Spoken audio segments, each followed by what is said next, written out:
Selamat pagi Bapak Ibu serta saudara yang dikasih oleh Yesus. Shalom semuanya, saya menyapa dimanapun Bapak Ibu serta saudara berada.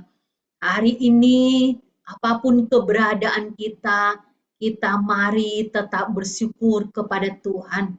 Karena kalau kita ada sebagaimana kita ada hari ini karena kebaikan Tuhan. Mari sebelum kita merenungkan firman Tuhan, mari kita tundukkan kepala dan kita berdoa. Bapa kami di dalam surga, kami sangat bersyukur kepadamu. Kami memiliki Allah yang hidup, yang tidak pernah meninggalkan kami. Bahkan di dalam keadaan-keadaan yang tersulit di dalam hidup kami, Engkau Allah yang menyertai, Engkau Allah yang bersama-sama dengan kami. Terima kasih Tuhan. Hari ini biarlah firman-Mu sekali lagi akan meneguhkan setiap kami, akan semakin mendorong kami untuk semakin dekat dengan Tuhan dan mengandalkan Tuhan dalam hidup kami. Terima kasih Tuhan. Ini doa dan permohonan kami, dalam nama Yesus kami berdoa. Amin. Saudara yang dikasih oleh Yesus, mari kita akan membaca firman Tuhan di dalam Roma pasal yang ke-6. Kita akan baca Roma pasal 6 ayat 4. Dengan demikian kita telah dikuburkan bersama-sama dengan Dia oleh baptisan dalam kematian, supaya sama seperti Kristus telah dibangkitkan dari antara orang mati oleh kemuliaan Bapa, demikian juga kita akan hidup dalam hidup yang baru. Kita sambung di dalam ayat Ayub pasal ke-19 ayat 25. Ayub 19 ayat 25. Tetapi aku tahu penebusku hidup dan akhirnya ia akan bangkit di atas debu. Nah, saudara yang dikasihi oleh Yesus, setiap kita memiliki perjalanan hidup yang berbeda. Setiap kita memiliki pilihan hidup yang berbeda, arah jalan hidup kita berbeda, pergumulan, masalah, tantangan kita berbeda.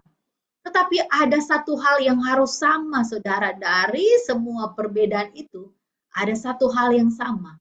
Yaitu kita harus ingat, kita punya Tuhan yang hidup. Tuhan yang berjanji menyertai hidup kita.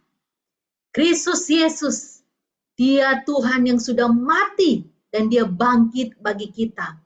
Dialah yang memberikan kita keselamatan. Dialah yang memberikan kita kehidupan kekal. Saudara yang dikasih oleh Yesus, di dalam Kristus Yesus ada pengampunan atas setiap dosa-dosa kita. Di dalam Kristus Yesus ada pengharapan. Dan di dalam Kristus Yesus kekuatan yang baru yang akan Tuhan terus anugerahkan hari lepas hari di dalam perjalanan iman kita. Saudara yang dikasihi oleh Yesus, lewat pembacaan firman Tuhan kita, saudara, hari ini mari kita belajar dari Ayub. Ayub, dia mengalami perjalanan hidup yang berbeda, yang belum tentu banyak orang bisa mengalaminya, bahkan menghadapi satu perjalanan yang sulit seperti Ayub. Ayub dikatakan bagaimana dia adalah seorang yang saleh, orang yang jujur, orang yang hidup takut akan Tuhan. Hidupnya begitu lurus di jalan Tuhan. Tetapi di dalam perjalanan hidup dia, di dalam kesalehan dia di hadapan Tuhan, dan itu pun disaksikan oleh orang-orang pada zamannya, Ayub diizinkan Tuhan harus mengalami sebuah pergumulan yang pahit, yang begitu menderita. Saudara, Ayub dikatakan dia kehilangan segalanya. Dia kehilangan harta benda, apa yang Tuhan berikan, apa semua pencapaian dia, kesuksesan dia, dalam sekejap semuanya hilang.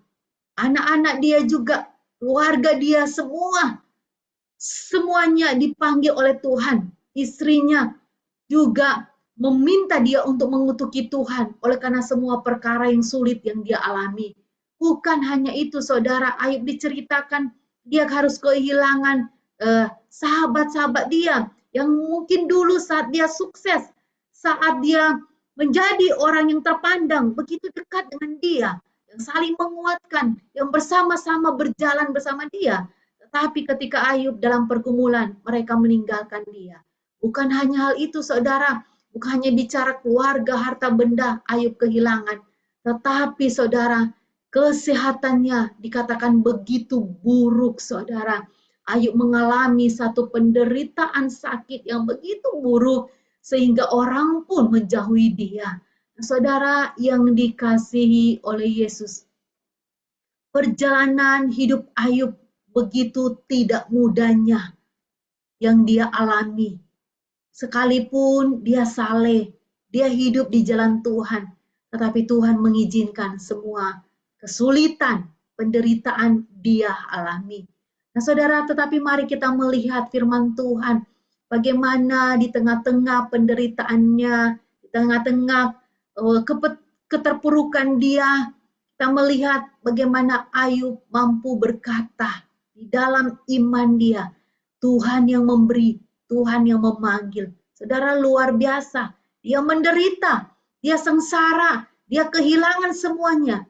Ayub masih berkata, Tuhan yang memberi dan Tuhan yang mengambil. Bahkan kalau ayat yang tadi kita baca, dalam ayat 19, ayat 25 di situ dikatakan Ayub berkata, penebusku hidup dan akhirnya ia akan bangkit di atas debu. Saudara, kata penebus bicara tentang seorang yang menolong, seorang yang membebaskan dan melindungi hidupnya. Dan di dalam kalimat dikatakan ia akan bangkit, ini kalimat yang menunjuk kepada Kristus Yesus. Saudara, iman Ayub luar biasa, dia memandang ke depan. Dia melihat Kristus Yesus yang sudah mati dan bangkit baginya. Itulah yang akan menyelamatkan hidupnya. Saudara yang dikasihi oleh Yesus, tema kita pada hari ini yaitu bangkit bagi Yesus. Mari kita belajar dari Ayub. Sekalipun jalan hidup kita sulit, menderita, semua yang kita miliki bahkan habis, bahkan kesehatan kita buruk, mari tetap beriman kepada Kristus Yesus. Dan mari kita bangkit, karena di dalam Kristus Yesus ada pengharapan dan ada kekuatan. Saudara yang dikasih oleh Yesus, kalau hari-hari ini saudara sedang menderita, sedang terpuruk, sedang putus asa, di dalam keadaan-keadaan yang sulit ataupun kesehatan, mari tetap beriman kepada Kristus Yesus. Tetaplah setia, tetaplah melayani Tuhan, tetaplah menjadi berkat, tetaplah berguna bagi orang lain. Dan biarlah dari semuanya itu nama Tuhan dimuliakan, ditinggikan. Amin saudara, Tuhan memberkati kita. Mari kita tundukkan kepala, kita berdoa. Bapa kami dalam sorga, terpujilah Engkau, Allah yang hidup, Allah yang bangkit bagi kami. Engkau tidak mati, tapi Engkau bangkit. Dan di dalam kebangkitan-Mu, membuktikan ada pengharapan dalam setiap persoalan masalah yang kami alami. Terima kasih ya Tuhan untuk firman-Mu hari ini. Hamba-Mu berdoa untuk semua jemaat-Mu yang hari-hari ini mungkin sedang terpuruk di dalam kesehatan mereka, masalah ekonomi, pekerjaan dan usaha ataupun keluarga. Biarlah anugerah-Mu menolong mereka, tercurah atas hidup mereka, menguatkan atas setiap apa yang mereka alami. Terima kasih Tuhan, kuatkan umat-Mu untuk tetap terus memandang setia kepada Tuhan, terus boleh memberikan hidup mereka kepada Tuhan. Bersama Tuhan bisa melewati setiap pergumulan, kesulitan yang dialami. Terpujilah Engkau Tuhan, firman-Mu adalah ya dan amin. Dalam nama Tuhan Yesus, kami berdoa dan kami bersyukur. Amin. Amin saudara, Tuhan memberkati kita semua, Tuhan menyertai saudara dimanapun dan apapun yang saudara kerjakan. Tuhan memberkati.